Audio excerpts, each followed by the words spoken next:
This is Alex Mercer, broadcasting on a stolen frequency from a dark room inside what used to be a campus radio station.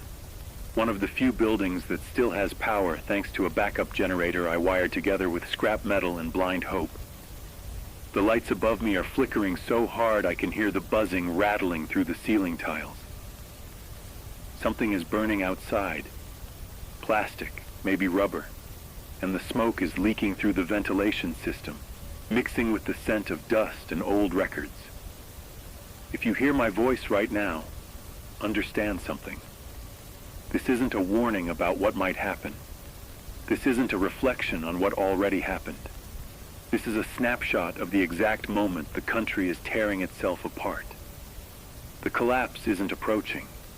It's here, crawling through the streets, smashing through windows, unraveling society thread by thread, while most people are still trying to convince themselves they're dreaming.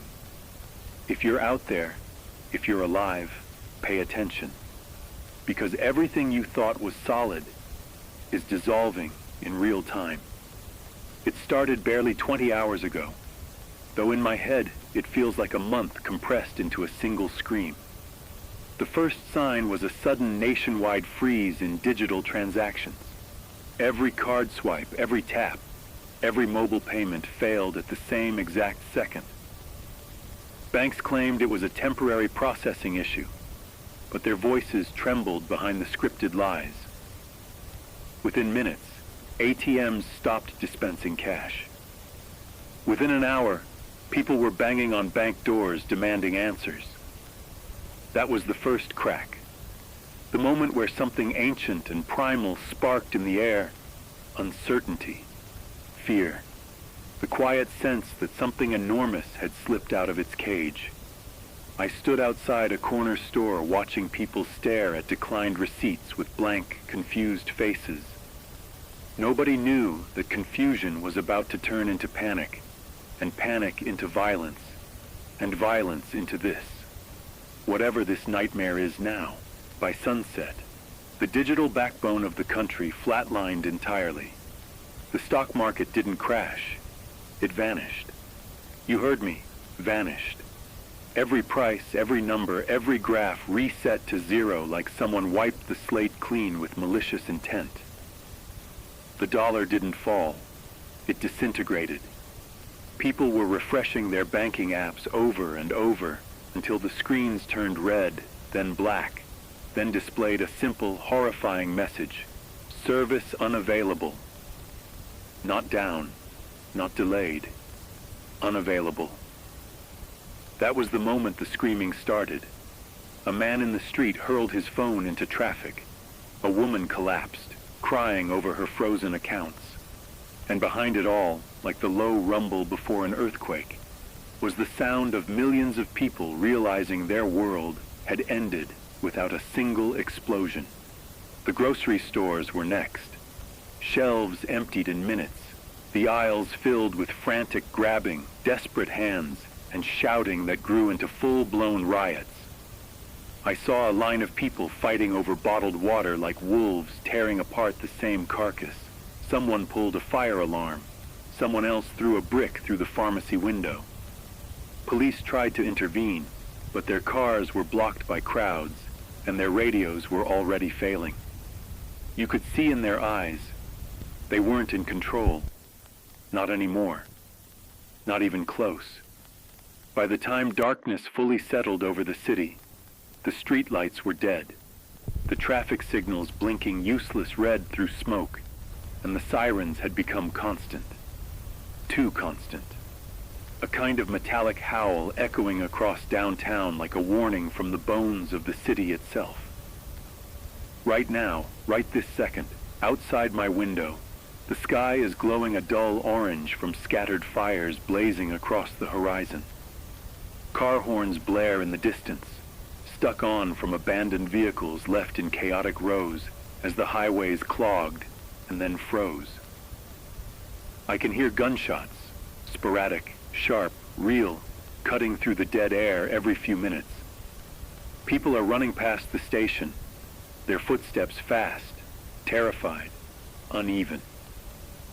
I saw someone carrying a television earlier, sprinting down the street, screaming at no one in particular. I'm not sure if he wanted to sell it or just didn't know what else to do. The mental collapse is happening even faster than the economic one. Society is unraveling right in front of me, in the time it takes to inhale and exhale. Every rule, every law, every illusion of order is sliding off the edge of a cliff, and we're all sliding with it. The government broadcasts have become a sick joke. Half an hour ago, an emergency alert came through the radio, just a single sentence on loop. Please remain calm. Order will be restored. Then the loop corrupted and warped into digital static, dissolving into something that sounded like a dying machine gasping for breath. If that was our final reassurance, then we are in deeper trouble than anyone imagined. Rumors are spreading at light speed. Military bases going dark, armored convoys abandoning cities, federal officials fleeing. I can't confirm it, but the silence speaks louder than any official statement. If the government is still functioning, they sure as hell aren't functioning for us. And here's the terrifying part. The collapse isn't slowing. It's accelerating. You can feel the shift, like gravity is tilting sideways. People are beginning to understand that no help is coming, no reboot, no stabilization, no cavalry charging in with food and order and hopeful speeches. What we have right now is exactly what we're going to have tomorrow, and tomorrow might look worse. I can hear families arguing in the streets, neighbors accusing neighbors of hoarding, strangers forming mobs just to feel safe in numbers.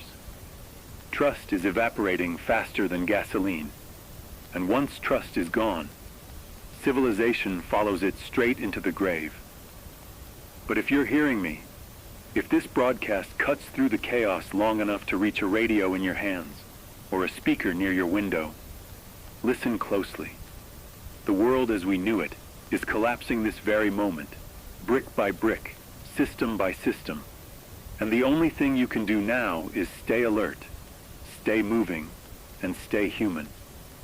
Do not let the panic consume you. Do not let the fear turn you into something unrecognizable. We are living through the most fragile hours in modern history, and the decisions we make tonight will echo through whatever comes after. This is Alex Mercer, still here, still broadcasting, still refusing to let the silence win. If you can hear me, hold on. The collapse is not finished, not even close. Broadcast continuing as long as the power holds. This is Alex Mercer, and if you're still tuned into this frequency, if this battered transmitter hasn't fried itself from the power surges rattling through the grid, then what I'm about to say might determine whether you make it through the night. The city is changing. Not gradually, not quietly. It's shifting in real time right now, beneath my feet like a living thing shedding its skin. I can hear it outside the station walls, the groaning of collapsing metal, the shattering of windows, the distant roar of a crowd moving like a river in flood. The economy's collapse has triggered something bigger, a mass movement of people, a migration unlike anything this country has seen in 100 years. Not organized, not patriotic, pure chaos, a tidal wave of human desperation moving block by block, swallowing everything in its path, and God help anyone standing alone in its wake. About 20 minutes ago, the first wave passed by the station. Hundreds, no thousands of people moving in the same direction, like a herd sensing danger behind them. No cars, just feet, exhausted, frantic, dragging what they could carry. Backpacks, duffel bags, shopping carts with bent wheels squealing under the weight of useless belongings people still can't let go of. A man pushed a stroller filled not with a child, but with canned food and batteries. A woman clutched her cat against her chest, eyes wide, hair tangled like she'd been running through smoke for hours. No one spoke, not a word. Just the sound of footsteps pounding asphalt and lungs wheezing from fear. They streamed past the station like a river of ghosts heading north. Why north? I don't know. Maybe someone started a rumor. Maybe someone claimed there was safety that way. Or maybe instinct is driving them. Move, move, move before the cities swallow you whole. The streets they leave behind collapse instantly. As soon as one block empties, the scavengers flood in. People who move like predators now, searching for whatever scraps the fleeing crowds dropped. I watched 3 teenagers pry open the doors of an abandoned bus, dragging out suitcases and ripping them open on the pavement. They weren't looking for souvenirs. They were looking for survival, food, medicine, anything worth more than money, which is now worth nothing at all. And just beyond them, near the corner where the old cafe used to be, someone started a fire. On purpose. A towering inferno made from cheap furniture, trash bags, and broken pallets. Flames licking up toward the second floor of the building, while black smoke churned into the sky like a warning flare no one can answer. Right now, as I'm speaking, I can see the second wave of migration forming in the distance. A mass of silhouettes moving through the haze like a single organism. The sound is indescribable. Hundreds of voices blending into a single humming note of panic. From up here in this cramped booth with one cracked window and a microphone older than I am, the crowd looks surreal, like a living tide creeping up the shoreline of a dying world. And the more they move, the more the city breaks. Alarms are going off everywhere now. Car alarms, building alarms, fire alarms. They all sound the same in the collapse. Hollow, useless, desperate shrieks echoing through a place already abandoned by order. The police are gone. I haven't seen a patrol car since dusk. The last one I spotted was speeding away from downtown, windshield cracked. One tire dragging sparks against the road as it peeled around a corner, like the driver didn't care if the car survived another minute. That was hours ago. Now there are no sirens, no uniforms, no authority left at all. People have become their own law, their own judge, their own executioner when pushed. A man tried to cut through the migrating crowd earlier, shoving people aside while swinging a crowbar wildly. He didn't get far. The crowd swallowed him, and when they moved past, he wasn't standing anymore. From my vantage point, I can see fires blooming across the skyline like diseased flowers, one building at a time catching flame. Not always from looting, not always from violence. Some are from desperation. People trying to stay warm, people trying to cook, people trying to create light in a city drowning in darkness. The power grid is hanging by a thread. Every few minutes the lights flicker, and the whole station hums with the kind of tension that sounds like a wire ready to snap. If the grid dies tonight, the city goes fully black, and when the dark comes, predators, human predators, won't hesitate. But the strangest thing happening right now isn't the violence. It isn't the buildings burning, or the looters tearing through stores like starving rats, or the endless migration flooding the streets. No. The strangest thing is the silence underneath it all. A quiet, heavy pressure in the air, like the entire country is holding its breath at the same time, like something else is coming. Something bigger than economic collapse. You can feel it. You can taste it. A storm building in the bones of the land itself. If you're listening, wherever you are, pay attention. The migration is moving north. If you're south of the river, you need to move. Not tomorrow. Now. Supplies are running out. Tensions are rising. The streets are turning into hunting grounds. And once night fully settles, the real struggle begins. Stay off the main roads.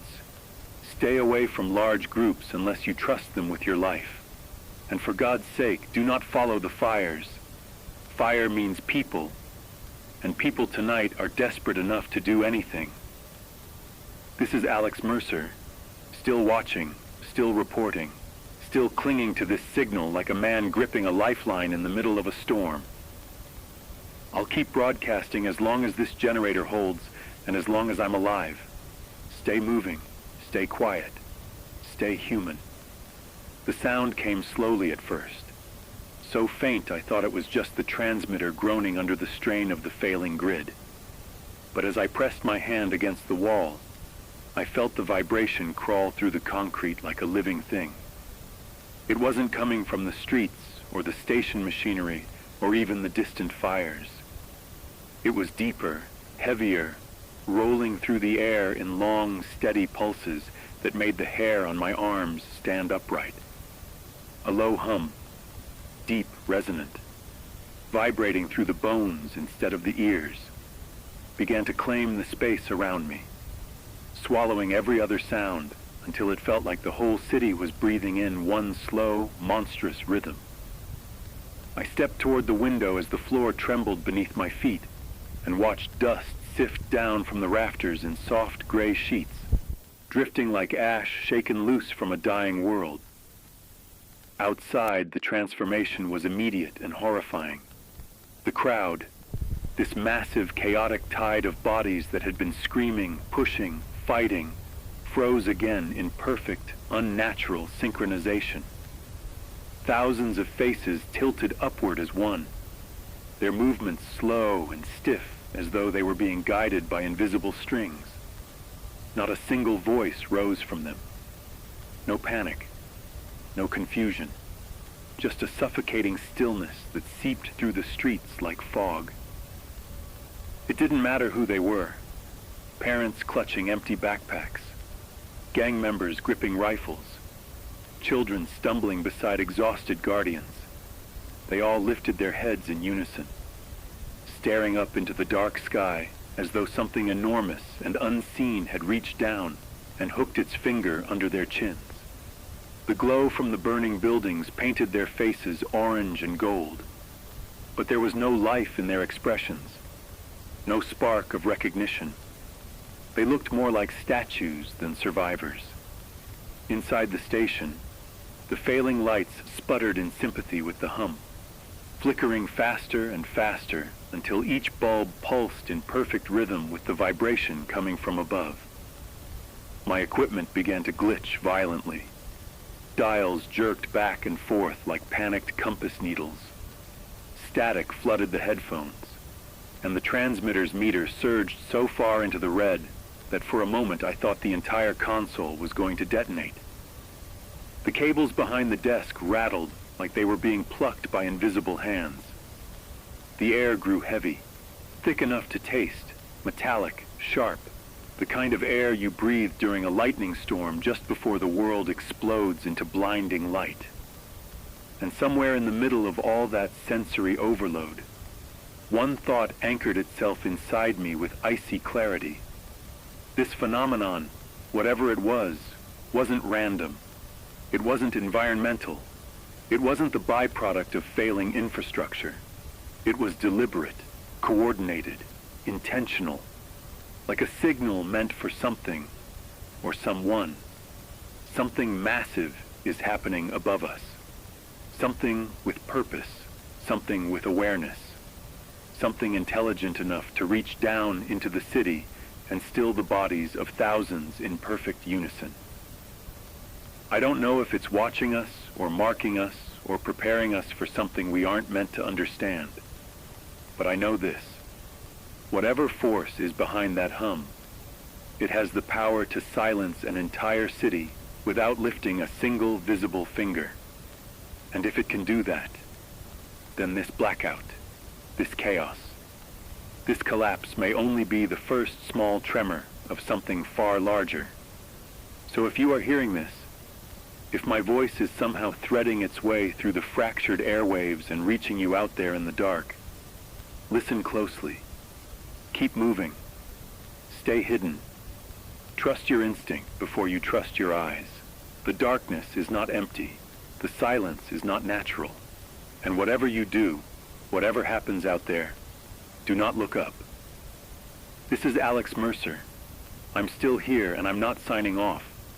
Not while the sky hums like a living creature settling into place above our broken world. Stay low, stay aware, stay human, because right now, humanity may not just be surviving the collapse. It may be standing on the edge of something far stranger. Broadcast. Still alive. For now.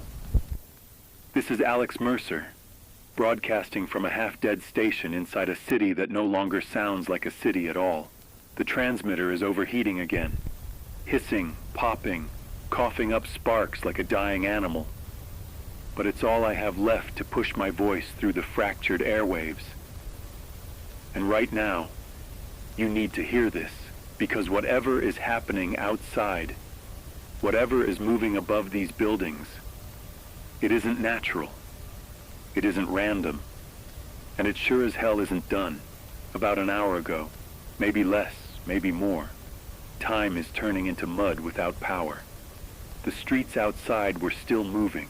Chaotic, desperate waves of survivors were pushing from district to district, migrating like prey animals trying to outrun a wildfire. But then, the earth made a sound. Deep, rolling, gut-born. And the entire city seemed to flinch. Dust dropped from ceilings like gray snow. Cars rocked on their axles. The hum followed, low and steady, vibrating through concrete, metal, bone. I felt it in my teeth before I heard it. I felt it in my ribs like someone had wrapped a massive hand around my chest and squeezed just gently enough to warn me what real pressure feels like. Then the power died. Not flickered, not surged. It died. Whole blocks went dark in a single ripple, like someone dragged a black paintbrush across the skyline. The crowd reacted instantly, screaming, panic. People dropped their belongings, shoved each other out of the way, climbed over cars, sprinted aimlessly into the dark just to feel like they were doing something.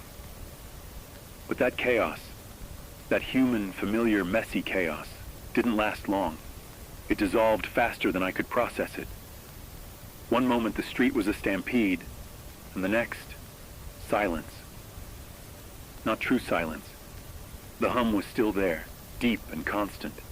But the silence of minds shutting down, of wills bending, of instincts being overwritten. Thousands of people froze where they were, heads lifted sharply upward, eyes unfocused, bodies slack but still standing. Children, adults, elders, criminals, families.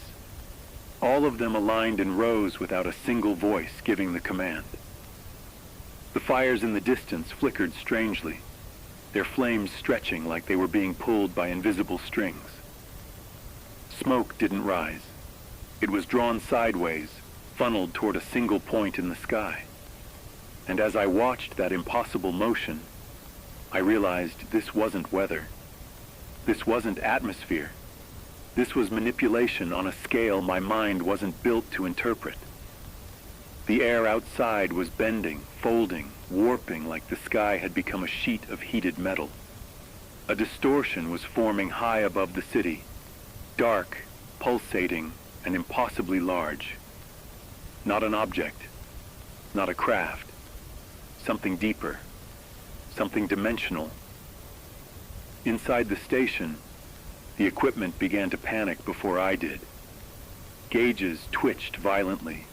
Monitors flashed warnings in languages I've never seen on their software, and the temperature spiked fast enough to fog the glass.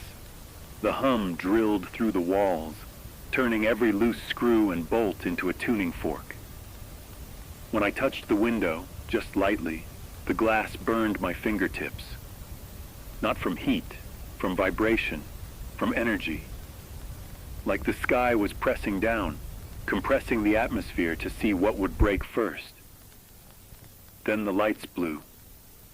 One after another, every bulb in the station exploded, showering the room in glittering shards that skittered across the floor like bright insects. The hum deepened, resonating so hard I had to grab the desk to keep from collapsing. Outside, the crowd inhaled in perfect unison, a single synchronized gasp that echoed between the buildings like the breath of a titan rising from the earth. And then, the void opened, a tear in the sky, darkness shaped like intent, like a pupil widening to study the world it was about to step into. The clouds twisted into spirals around it, pulled inward as though gravity itself were surrendering to something stronger. The distortion didn't glow. It absorbed. It consumed. Light bent toward it in slow, sickening arcs, stretching thin before vanishing completely. This wasn't an arrival. It was an unveiling. Whatever was on the other side of that void had been waiting, watching, preparing. The crowd responded before I could think. Phones lit up in their hands, even the dead ones, screens flashing with symbols that twisted and rearranged faster than thought. Their bodies stiffened, their knees bent, their arms dropped to their sides in perfect uniformity. And I knew then, whatever was descending wasn't coming for a place. It was coming for people. It was activating something in them, calling something dormant, or installing something new. The station is shaking again. The hum is shifting, rising in pitch, layering with a second frequency. Something is coming through. Something is crossing whatever barrier kept it hidden until now. If you're listening, if this broadcast is cutting through the interference long enough to reach even one living soul, then hear me clearly. Do not follow the crowds. Do not look at the sky. And do not assume the worst is behind us. The blackout was not the collapse. It was the preparation. This is Alex Mercer. Still alive. Still speaking. Still holding this transmitter together with sheer will and a prayer no one believes in anymore. The sky is changing. The city is waiting. And something is stepping through the dark. Broadcast continuing until the signal dies, or I do. At first, it was only a whisper of wrongness. Small glitches in the rhythm of the city, so subtle I might have dismissed them as stress or paranoia if everything else hadn't been going straight to hell. The traffic lights were the first to betray their purpose. Not flickering, not malfunctioning, but blinking through their colors in sequences that no human programmer ever intended. Red to green, green to yellow, yellow back to red, then the whole pattern looping in a stuttering dance too clean, too deliberate to be mechanical failure. I tried to jot down the sequence, to make sense of it, to see if maybe the lights were signaling something. But the moment my pen touched paper, my hand trembled so violently the letters shattered into jagged streaks. The ink actually jumped, little beads leaping from the tip like they were being pulled by the same invisible force puppeteering the rest of the city. Then the trains woke up. I heard them before I saw them. Steel grinding against steel, but not in the clumsy jolt and judder way of human-operated machines. These moved with a kind of eerie grace, gliding along their rails as though weightless. No drivers, no crews. Just empty carriages sliding through empty tunnels, stopping and starting with the precision of a creature breathing in its sleep. The first horn blast didn't come from any locomotive I could find. It echoed from somewhere deep beneath the foundations, maybe from the old maintenance tunnels, maybe from a place that isn't supposed to exist at all. It sounded less like a horn and more like a call. A low, resonant bellow rising up through miles of concrete, as if something huge and ancient was stirring in the Earth's crust. And then, because reality apparently has no interest in pacing itself, the elevators joined the chorus. Doors opening and closing in steady intervals, floors rising and falling in a syncopated rhythm that reminded me of a heartbeat struggling to keep time. I could swear I saw silhouettes pressed against the elevator glass, hands or faces or something else entirely. But when I blinked, when I leaned closer to look, there was nothing. No passengers, no source, just the empty cabin, breathing in and out. It wasn't malfunction, it wasn't chaos. The city wasn't breaking, it was organizing. Water pumps, normally a dull, ignorable backdrop to urban life, began thundering like industrial lungs. The street lamps pulsed in cascading waves, each pool of light flaring and dimming in a sequence that felt too much like communication. Even the subway tunnels, usually so still without power, had begun to hum. The whole city was shifting, aligning, rearranging itself. Not randomly, but according to some unseen blueprint. It was like watching a corpse sit up on its own, bones cracking into new positions. And the people outside, God, they're still frozen, still standing in unnatural rows like they're waiting to be counted. But there's something changing in them too. A tension in their limbs, a coil tightening in their posture. A readiness. As if they're soldiers awaiting a command their brains haven't even heard yet. The hum. It's different now. It isn't warning me anymore. It isn't pushing or pressing or overwhelming. It's expectant, layered, almost curious. A sound a creature makes when it's preparing to feed.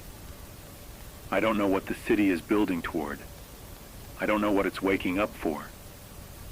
But it knows.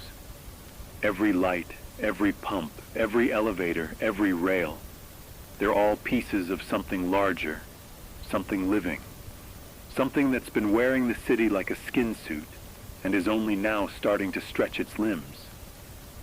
Something is about to happen, something enormous, something that makes the blackout feel like a polite knock on the door before it breaks the hinges off. If you're still listening, if this transmission hasn't been swallowed by the noise, hold your breath. Do not trust the patterns. Do not assume the city you knew has anything human left in it. Watch the lights, listen to the hum, and pray you don't get absorbed into whatever this organism decides to become when it finally opens its eyes. This is Alex Mercer, still alive, still speaking, still waiting for the city to tell me what shape it intends to take when it decides it no longer needs us.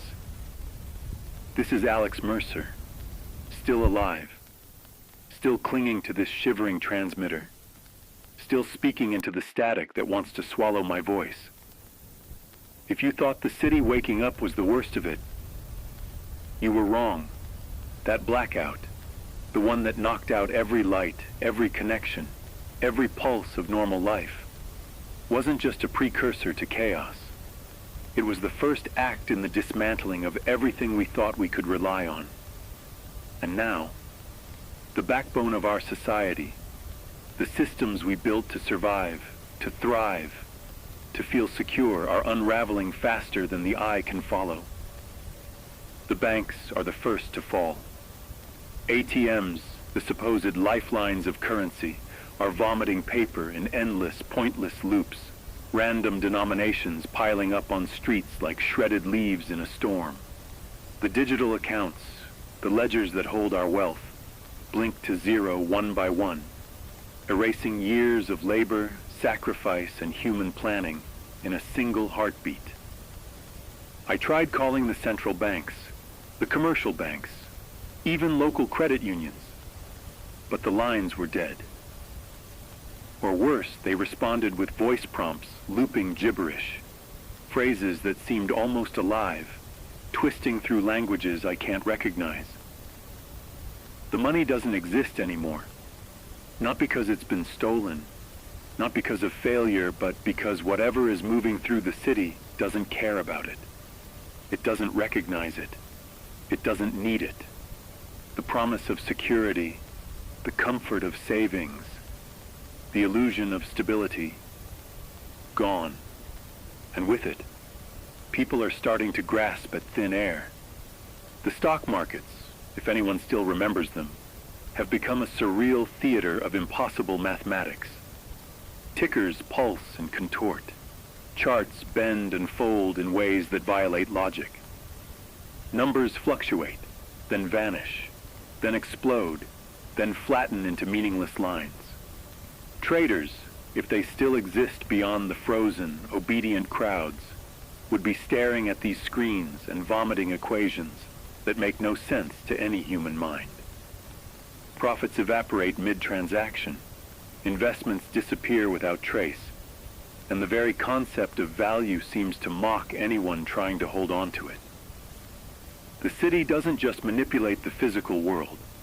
It reaches into the digital, the abstract, and the conceptual, twisting and consuming, proving that the rules we thought governed existence are no longer in play. Supply chains have fractured in ways that defy any rational pattern. Delivery trucks, cargo trains, drones carrying food and essentials. They move, but not with purpose. They drift like bodies in a river, stopping, starting, reversing, obeying a rhythm that only the city itself seems to know. Supermarkets, those supposed sanctuaries of sustenance, lock their doors as though the walls themselves are alive, protecting their contents from both human and non-human hands. Gas stations go dark, pumps spitting only sparks when anyone dares approach. People mill in the streets, confused, hungry, desperate, yet somehow their movements are constrained, as if the organism beneath the concrete is nudging them, hurting them, letting them feel panic, letting them feel desire, but never fully letting them act. Hunger begins to gnaw, but the city controls how it gnaws, timing it, shaping it, directing it as part of a greater pulse. And currency, all forms of it, is useless. Coins, bills, credit, digital wallets, they mean nothing in the face of what the city has become. Some try to barter, but the exchanges are strange, disjointed, almost ritualistic. People trade objects that hum faintly, that glow in colors that make the eye ache, that seem to pulse with intent. I don't know where they are finding these things, or why they matter, but the fact that they do, the fact that humans are beginning to recognize new forms of value in a world that has stripped away all old structures, suggests that the organism is not just shaping physical reality, it is shaping perception itself. Even the air seems thicker now, charged with a current that makes the hairs on your neck stand rigid, making your stomach turn. Everything familiar has been rewritten. Every expectation, every societal rule, every line between safety and danger has been erased. The energy grid itself is beginning to falter in tandem with the rest. Lights flare and die in impossible patterns. Hospitals shudder as machines fail mid-operation. Homes go dark. Heating systems stutter. Elevators stop and start randomly. Pumps sputter. Factories grind to a halt, or in some cases, work on their own accord, churning out objects I cannot identify, obeying a rhythm only the city comprehends. And yet, through all of this, the city is thriving.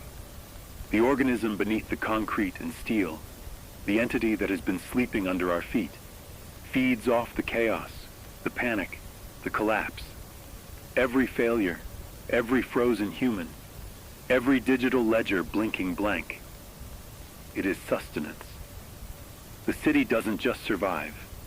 It grows stronger as the world collapses. If you're hearing this, if the static hasn't consumed this broadcast, do not trust your money. Do not trust your machines. Do not trust anything that promised security. That framework was never meant for the world that is coming. The blackout was not the collapse.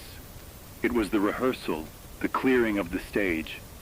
And now the actors, the crowd, the buildings, the very pulse of the city itself are preparing for a performance none of us were meant to see. This is Alex Mercer, still alive, still speaking, still watching as the systems we depend on disintegrate and reform into something older, larger, and incomprehensible. And I swear to you, the city is not finished yet. This is Alex Mercer, still alive, still holding this battered transmitter together, still listening to the city as it hums beneath my feet like some enormous, awake thing. If you thought the blackout or the failing banks were the end, you're wrong. The stock markets are burning now, but not in a fire you can see. No smoke, no sirens, just numbers bending, folding, twisting into shapes that no human mind was ever meant to comprehend. Screens flash and stutter. Tickers spin like pinwheels. Charts curve and snap back, collapsing into themselves as if the laws of arithmetic themselves have been rewritten. I've been watching for hours, trying to make sense of it. But the longer I look, the less sense it makes. Profits that once meant everything vanish mid-transaction.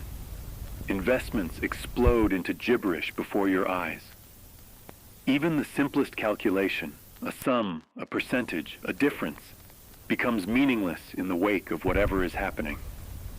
Traders, if they still exist, are a ghostly presence now. Their faces are pale, eyes flicking between screens that pulse with impossible patterns, voices murmuring words that make no sense even to them. And outside the glass walls of their towers, the city hums, watching, feeding. Every fluctuation, every error, every frozen transaction seems to pulse back into the streets, into the buildings, into the subways and street lamps. I can feel the rhythm of it through the soles of my boots. It's like the markets themselves are alive, but not alive in any way we could call human. They're conscious, patient, and malevolent in a way that makes you want to curl into a ball and stop thinking. The digital infrastructure, the servers, the databases, the networks that underpin our economy, has become something alien. Packets of information leap through the network like sparks in a storm, forming patterns, rearranging, consuming, destroying. Email servers choke, orders vanish into nothing. Ledgers blink to zero across every institution simultaneously. The concept of wealth, of property, of ownership is dissolving before my eyes. Stocks, bonds, crypto, digital wallets, they all flicker like candles in the wind, then snuff out completely. People who thought they could manipulate, control, or profit from these systems are finding themselves powerless. They clutch at keyboards, at phones, at screens that no longer obey them. The world of finance is dying, not from human error, not from collapse, but from a force that treats numbers and algorithms as nothing more than clay to mold. And it doesn't stop there. The chaos isn't just numerical, it's physical too. Trading floors rattle with the vibrations of the city beneath them, floors shifting imperceptibly, elevators cycling on their own, lights blinking in impossible sequences. The hum from the blackout has grown into something resonant, deep, insinuating itself into every machine, every wire, every chip. You can feel it in your teeth, in your chest, in the hair on your arms. The city is speaking in its own language now, and the markets are its first answer. The humans inside those towers are not running the world anymore. They are waiting for commands they will never fully understand. If you're hearing this, if your devices haven't gone dark yet, if your accounts haven't evaporated into nothing, know this: wealth is no longer measured in numbers, and the rules that once kept it stable are gone. The markets are not failing, they are awakening, and what comes next will not be about gain or loss. It will be about survival. And if you believe you can escape it by hiding behind a screen, by trusting your banks or your investments, you will be swallowed anyway. This is Alex Mercer. Still alive. Still speaking. Still watching the numbers collapse. Watching the world of money burn.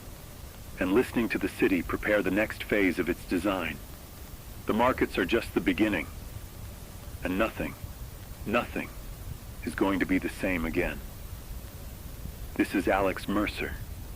Still alive, still clinging to this transmitter, as if sheer will could keep it from ripping itself apart. The numbers aren't just falling anymore. They're screaming, and the humans are following them like prey drawn to fire. The moment the markets blinked into oblivion, the city erupted, not with sound, not with smoke, but with motion, a motion that wasn't natural. Outside, the crowd went from uneasy murmurs to full-blown hysteria in seconds. People were clutching their phones, staring at screens that had once held their fortunes, their livelihoods, their sense of control. Now, the numbers twisted, shifted, vanished, and the panic mirrored the chaos of the markets themselves. Hands shook violently, fists slammed against glass doors, screams echoed across streets, ricocheting between buildings like some monstrous call and response. The humans weren't just reacting. They were moving as if something unseen was guiding them. Step by step, breath by breath, the city nudged them, herding them, shaping the chaos. Supermarkets were first.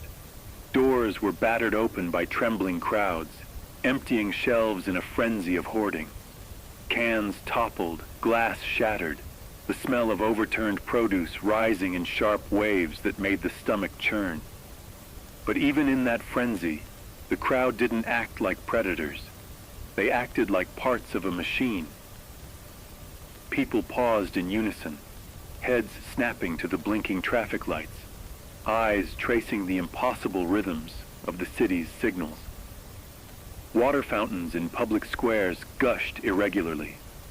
Fountains that had been dormant for years, spraying erratic arcs of water that forced the crowd to swerve, stumble, collide. Every small detail, the flicker of lights, the jolt of a stalled train, the rhythm of an elevator cycling endlessly, was shaping behavior. Outside the financial district, cars abandoned mid-street, engines idling, horns blaring at no one, doors flung open as if their owners had evaporated. Pedestrians froze on crosswalks, eyes glued to nothing in particular, hands gripping phones that now displayed nonsense. A woman dropped her tablet. It spun on the pavement like a top, screen glowing faintly before going black. Behind her, a man shouted, and yet his voice was swallowed by the hum, absorbed into the vibration of the city itself. People began moving again, but only when the lights changed, only when some rhythm dictated. It was terrifying and beautiful in a way no human being should ever witness. The city conducting the panic like a symphony of flesh and steel, and it's spreading. The blackout, the financial collapse, they're not isolated events.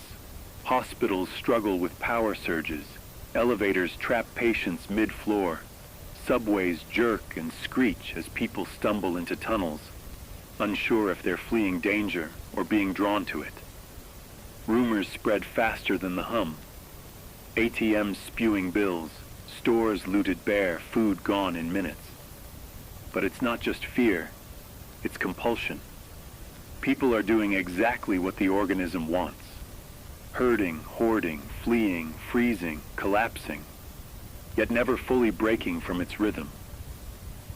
I can feel it through the walls of this station, in the trembling glass, in the way every loose wire hums in unison. The city doesn't just feed off chaos. It orchestrates it, shaping panic into its own signal. If you're hearing this, and if you are still alive, listen closely. Do not trust the movement of the streets.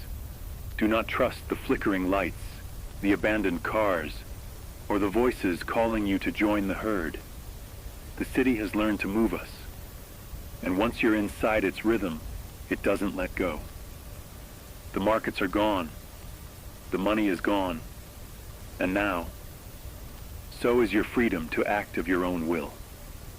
Survival isn't about strength anymore. It's about resisting the organism, about keeping your body and mind unclaimed while everything around you obeys a force you cannot see. This is Alex Mercer, still alive, still clinging to this dying transmitter while the city rearranges itself like some colossal living puzzle. If you thought the blackout, the market collapse, or the panic in the streets were the worst, you're wrong. Now the city is moving, and we are the pieces. The streets aren't streets anymore. Sidewalks tilt just enough to make you stumble. Curbs rise and fall, catching heels, shifting people into tight channels as if funneled by invisible hands. Cars left abandoned in the frenzy of the collapse start drifting on their own. Engines idling, doors swinging, blocking exits, forming barricades that weren't planned but obey the same rhythm as everything else. I swear I saw a taxi slide sideways into a wall and stop. Not because of friction or gravity, but because the city told it to. Buildings breathe. Floors shift imperceptibly. Stairwells tilt. Elevators pulse like hearts in impossible cadence. I've been pressed against the glass of this station, feeling the walls flex, hearing the steel moan, sensing vibrations that don't belong to the earth. And through all of it, the humans. They are responding without knowing why. Feet shuffle where the streets demand, bodies twist, heads snap toward lights that have no purpose. The city is guiding them like an unseen conductor, and the orchestra is humanity itself. Even the smallest details have become instruments. Street lamps flare at intervals that herd crowds into open plazas. Water from hydrants gushes in arcs that block pathways, forcing people into narrow corridors between buildings. Subways jolt and screech, doors slamming just as someone tries to flee, forcing them back into the rhythm. I saw a man try to climb over a fence, and the fence bent, almost pliable, preventing him from escaping. Windows shivered as if sighing, letting some people through while denying passage to others. Every inch of infrastructure pulses with intent. It's not random, it's strategy. And the humans, they're not just reacting, they're performing. Arms lift, bodies bend, faces blank but alert. Groups shuffle in formations that mimic the pulse of the traffic lights, the timing of elevators, the sway of the subway tunnels. Even fear has become choreographed. A scream erupts and spreads across blocks, but it dies in perfect synchrony, replaced by silence until the next wave begins. I've never seen anything like it. This city is alive, aware, and patient, shaping chaos into its own design. I don't know what it wants. I don't know why it's orchestrating all of us, but I can feel it. Deep in the bones of the city, in the vibration of metal and concrete. It's preparing for something bigger than hunger or panic, bigger than blackout or financial collapse. It's turning us into instruments, pawns, perhaps even fuel, and the rhythm, the pattern, will continue until the city decides it's done, or until there's nothing left to shape. If you're listening, don't trust the streets. Don't trust the buildings. Don't trust the lights or the elevators or the rhythm that draws you forward. Every movement you make could be expected. Every step you take could be preordained. The city is awake. The city knows. And if you step out of line, it will correct you.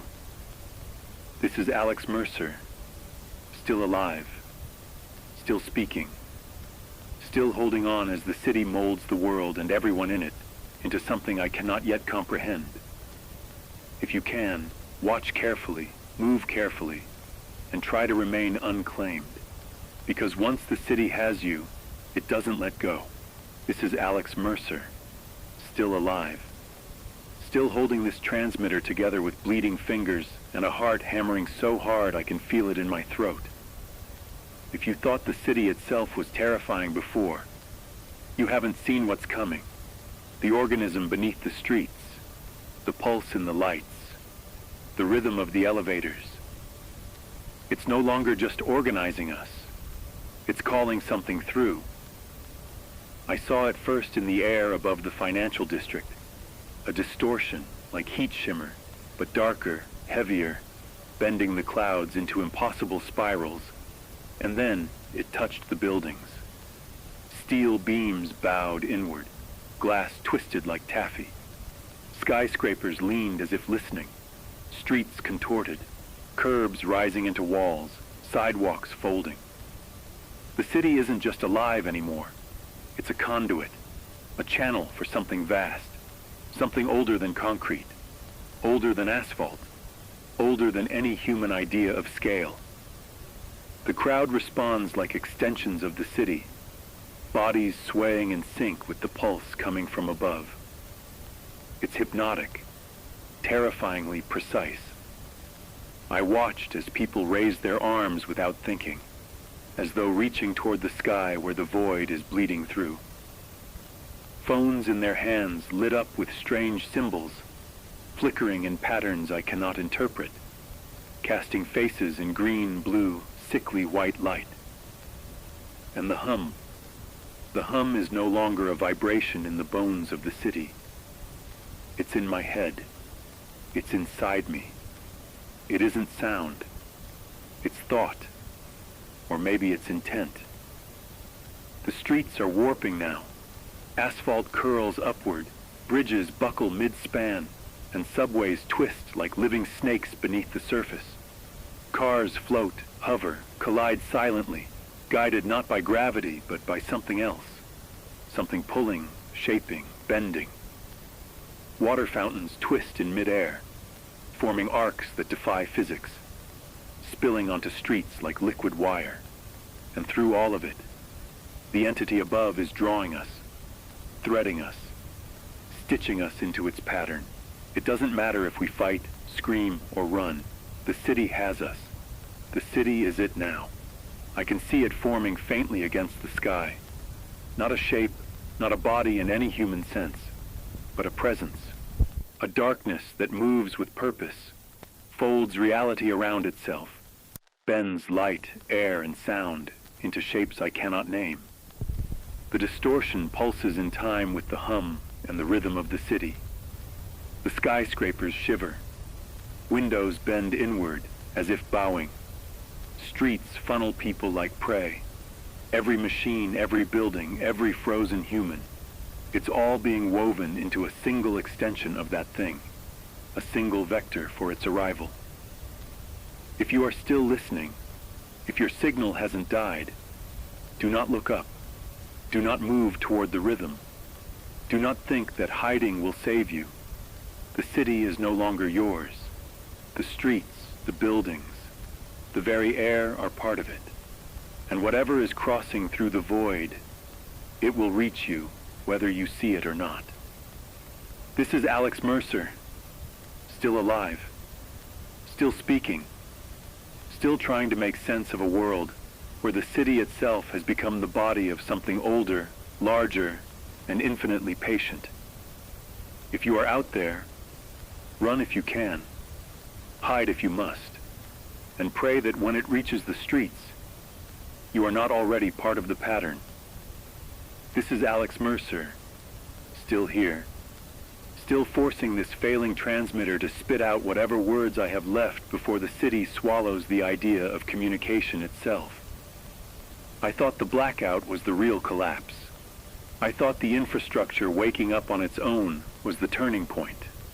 I thought the void was the pinnacle of terror. I was wrong, because tonight, something far stranger began to unravel. A collapse so quiet, so total, that I barely understood what I was seeing until it was already over. The world's economy didn't crash. It evaporated. It began with the ATMs. Machines that had been dead for hours flickered back on, screens stretching and warping like they were made of liquid glass. People rushed to them, desperate, panicked, clutching their last cards and last hope in shaking hands. But when they inserted their cards, the machines didn't ask for pins. They didn't dispense cash. They didn't decline transactions. Instead, strange geometric symbols appeared, shifting, rotating, glowing with an energy that made the air around them vibrate. Then the machines spit out the cards coated in ash, as if the concept of money had been burned out of them entirely. Some people tried again, screaming, slamming fists against the metal, but the machines ignored them. The machines were listening to something else, responding to something else. It spread. Vending machines refused to open even when smashed open with crowbars. Cash registers in corner stores flickered with the same symbols crawling across their displays.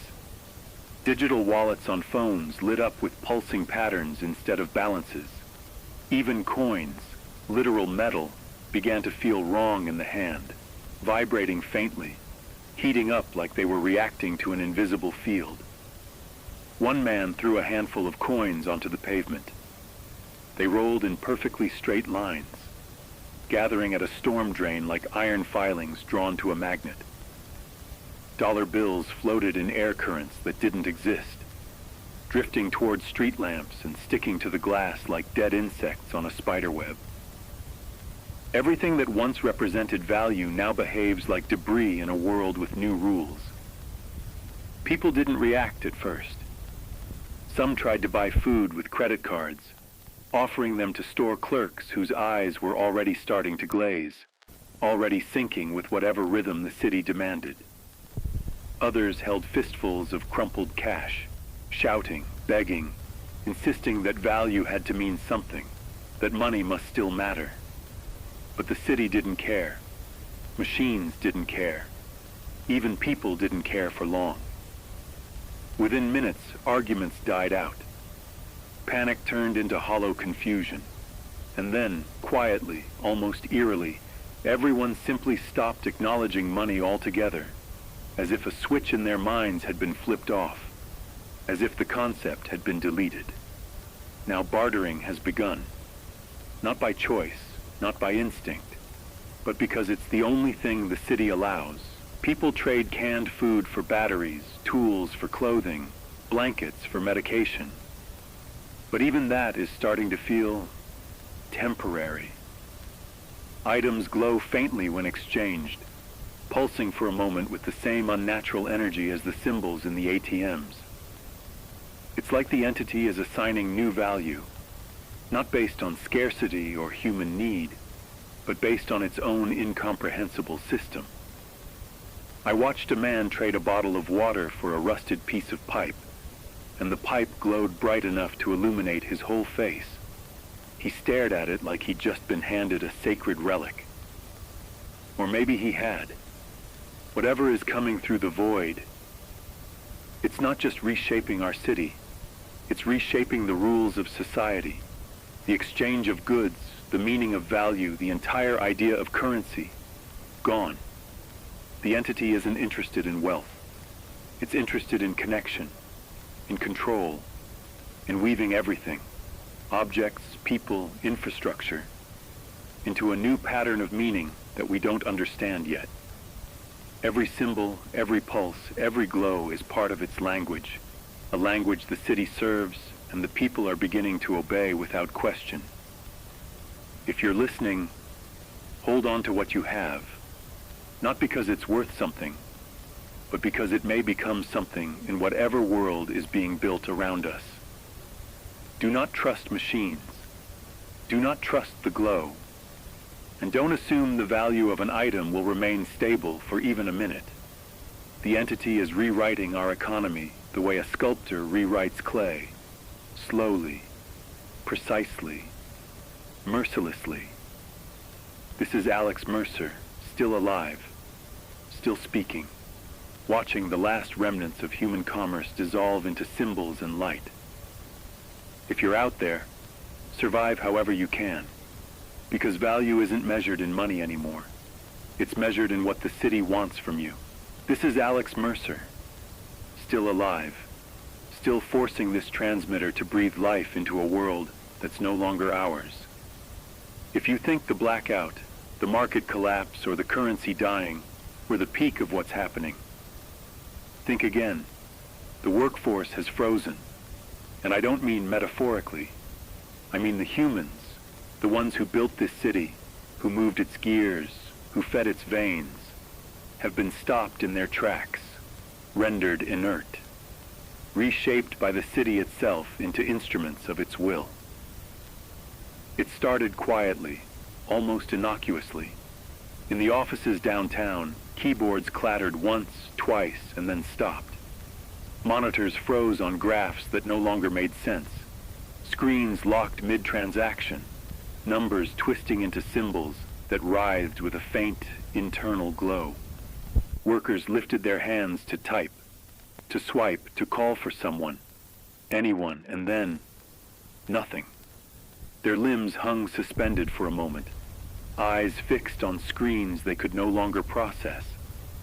And then they moved, but not of their own volition. Every action precise, every movement part of some machine-like rhythm I couldn't decipher. Factories were worse. Assembly lines that had run for decades without incident suddenly began moving with a terrifying autonomy. Conveyors sped up and slowed down as though breathing. Robotic arms rotated and extended, welding, cutting, and assembling things I cannot identify. Humans who had once supervised the process were frozen mid-step, mid-reach, some clutching wrenches or clipboards, all of them obeying a pattern I could not understand. It wasn't labor anymore. It was choreography. It was something alive, operating above and beyond human comprehension. The factory floor became a theater of precision chaos, guided by a mind beneath the concrete and steel, by the pulse of the city itself. Construction sites turned into something out of a nightmare. Cranes swayed in perfect arcs. Beams lifted themselves. Scaffolding rose and fell like a living spine. Workers froze on ladders, with hammers still in hand, eyes staring blankly at the machinery moving around them. Even machines that had once required human control now functioned independently, guided by the invisible force orchestrating everything.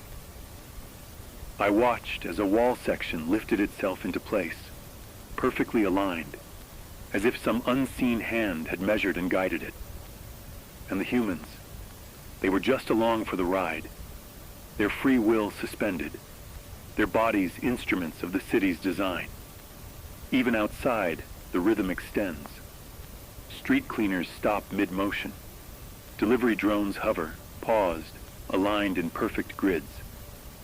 Trains glide silently along rails with no conductor. Water pumps, street lamps, elevators. They all operate with the same eerie precision, synchronizing with the humans immobilized in offices, factories, and construction sites. It's a network now. Living humans, metal, concrete, machines, all woven together into a single organism. Productivity has ceased, or more accurately, it has transformed into something unrecognizable. The city isn't producing wealth, it's producing obedience, alignment, resonance. Humans aren't working. Humans are becoming part of the pulse. If you're listening, if you're still out there and still human, understand this. Do not attempt to intervene.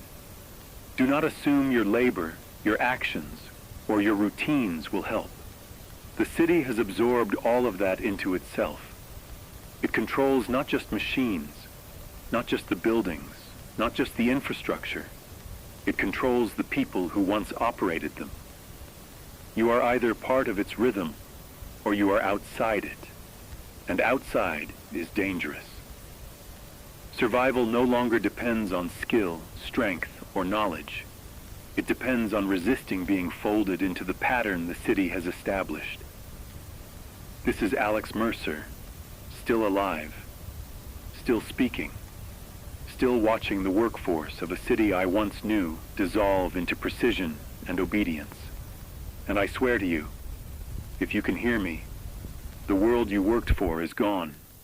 What remains is something else entirely, something patient, something calculating, something waiting for the next layer of its design to unfold.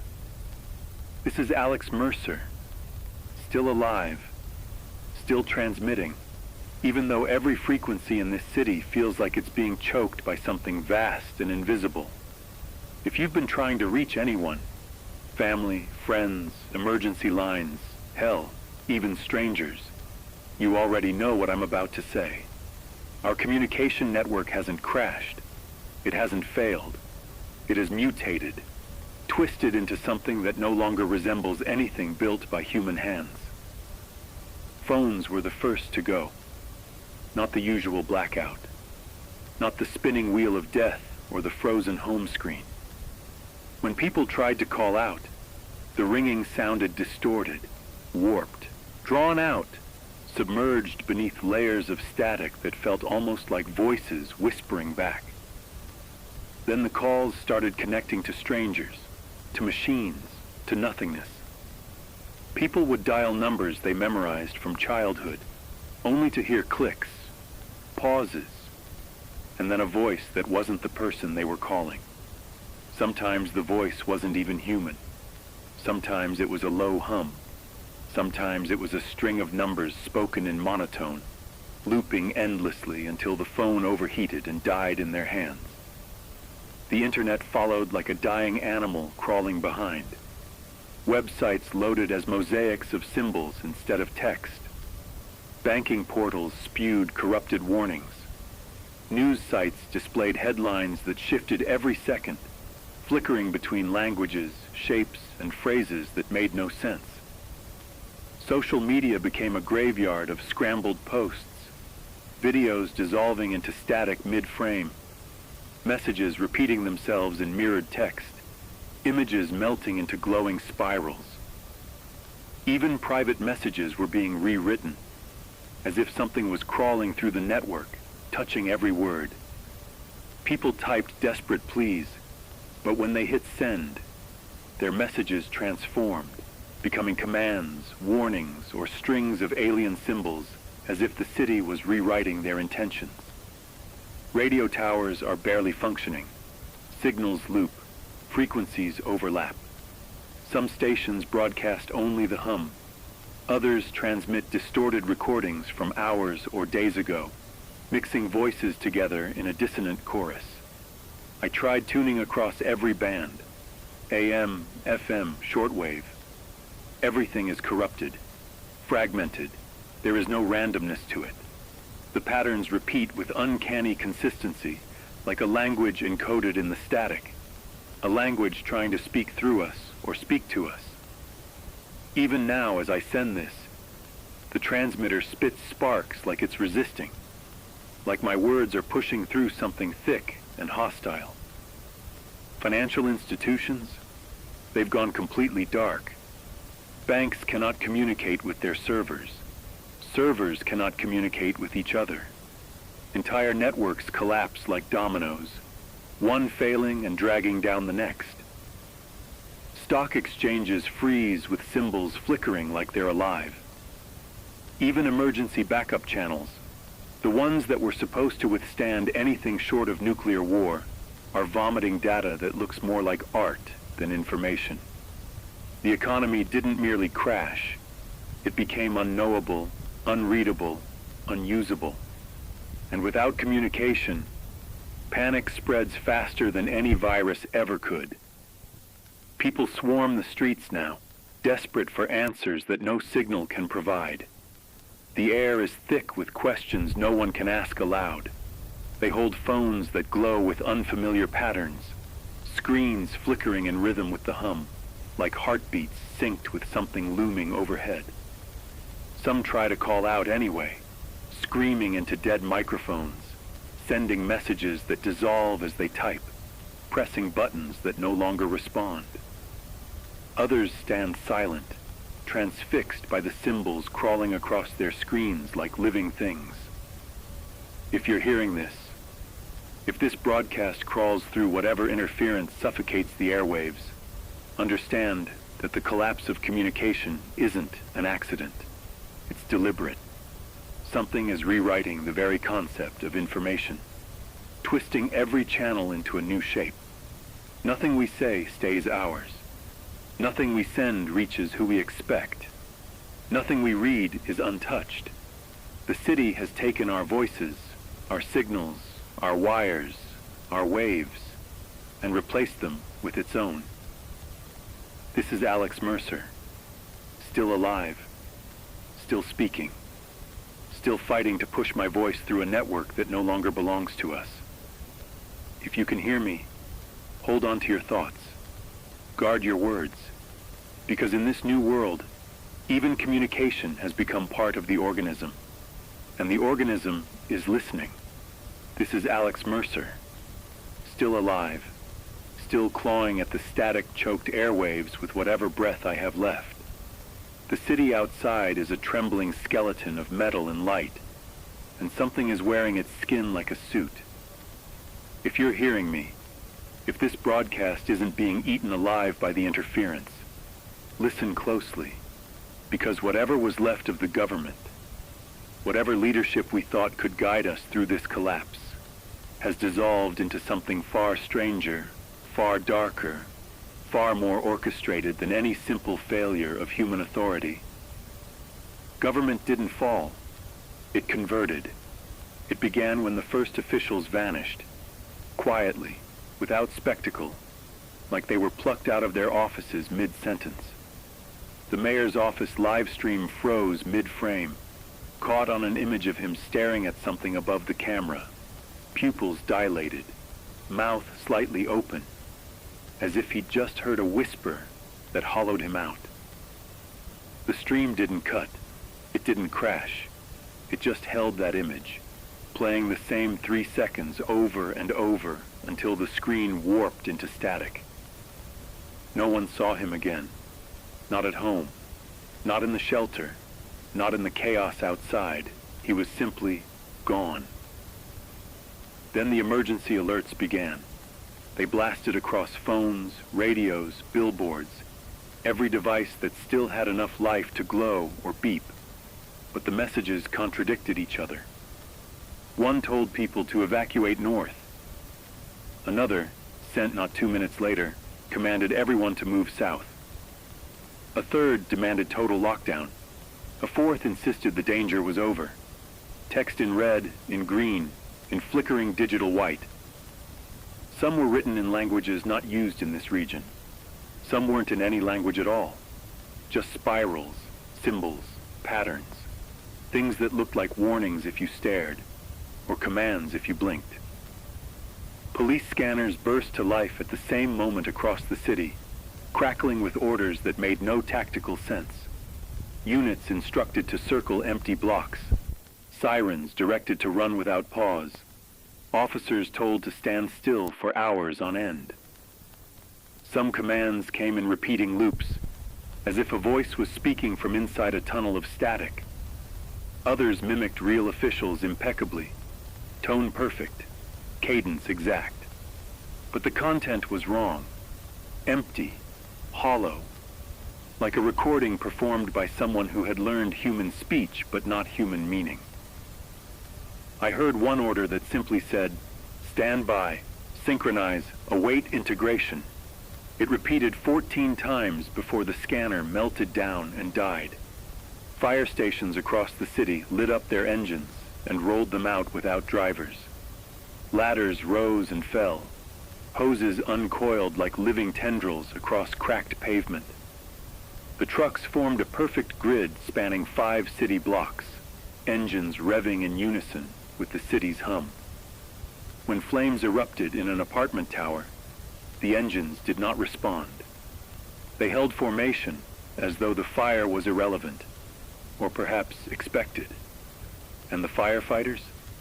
They stood outside the station doors, fully suited, masks down, unmoving, not unconscious, not resisting, just waiting.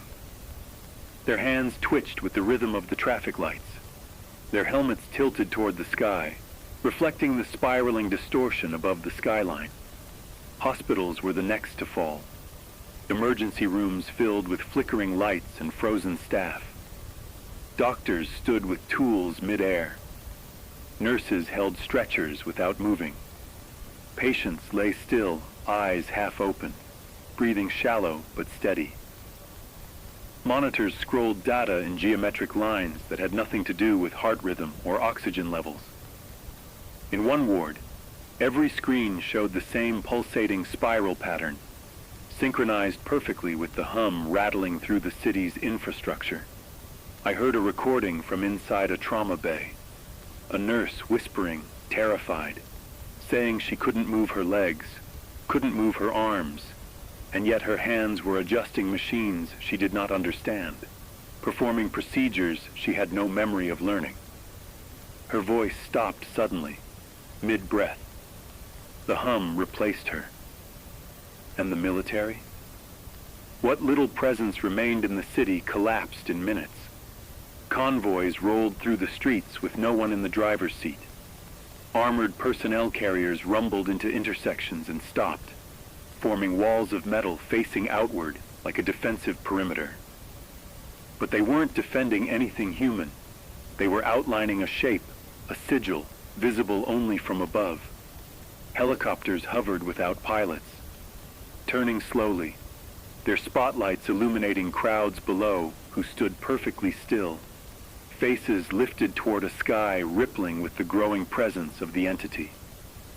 Reports from outlying bases said commands were being issued directly into encrypted channels, commands that didn't originate from any known command center, commands that instructed soldiers to stand in perfectly straight lines, shoulder to shoulder, facing specific compass points, commands that demanded silence, synchronization, unison.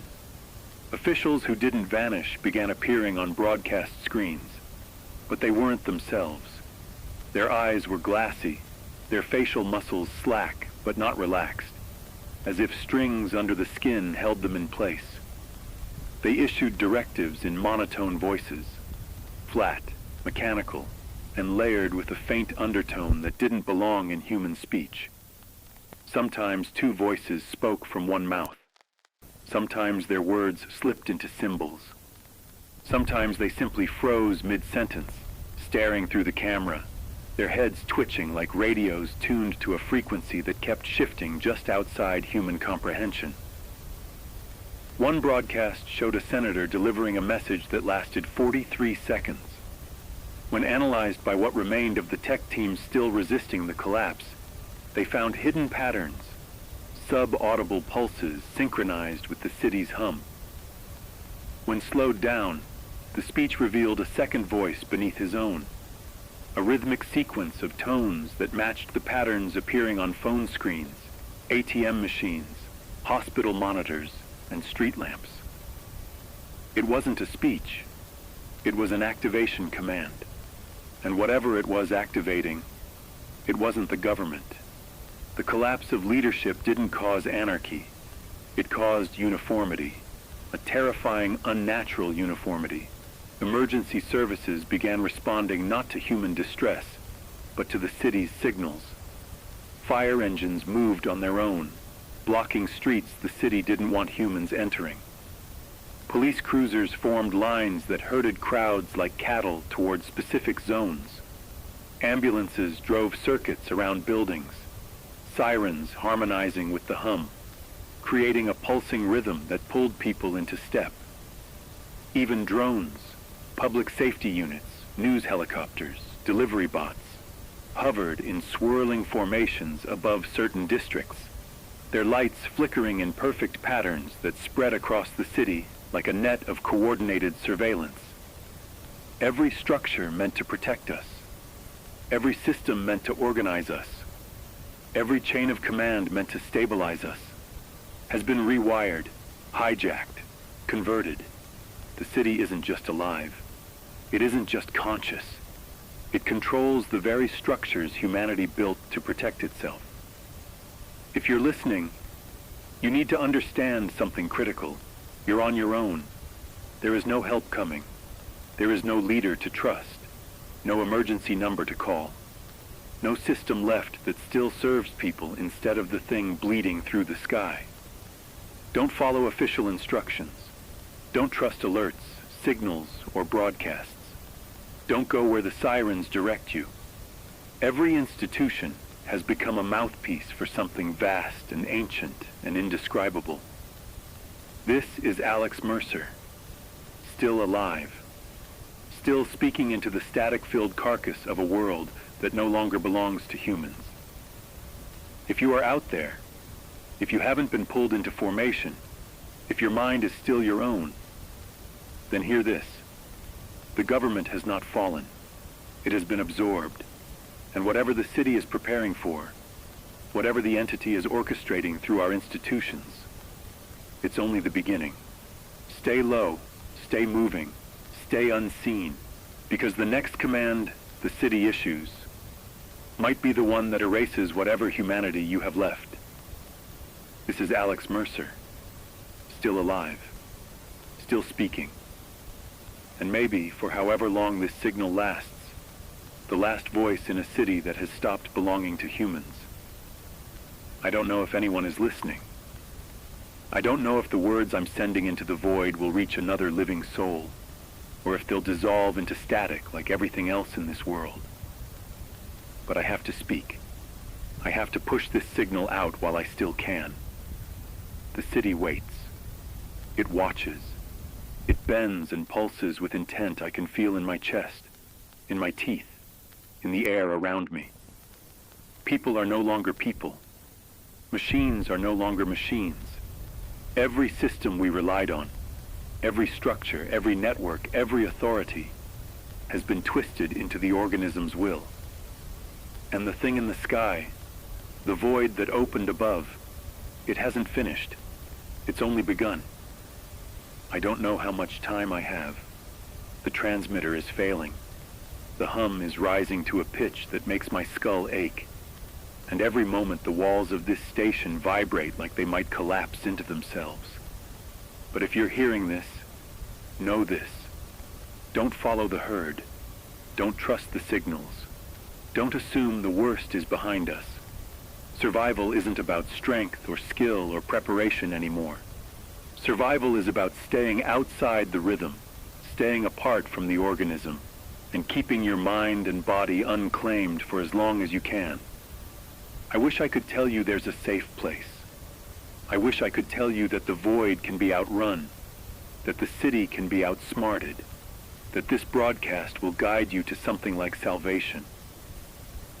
But I can't. There isn't a safe place. There isn't a way forward that doesn't come with cost. There is only waiting, watching, listening, and hoping you aren't noticed before it decides what to do with you. If this signal dies mid-word, mid-thought, remember someone, anyone, once tried to resist. Someone once tried to speak in the dark while the world bent around them.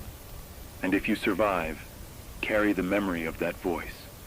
Carry the warning.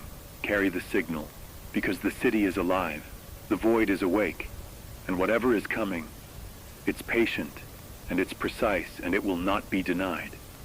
This is Alex Mercer, still alive, still speaking, still holding this fragile thread of sound against the silence. And for however long this signal lasts, remember me. Remember the warning. Remember to stay outside the rhythm. Broadcast ending, if it ends at all.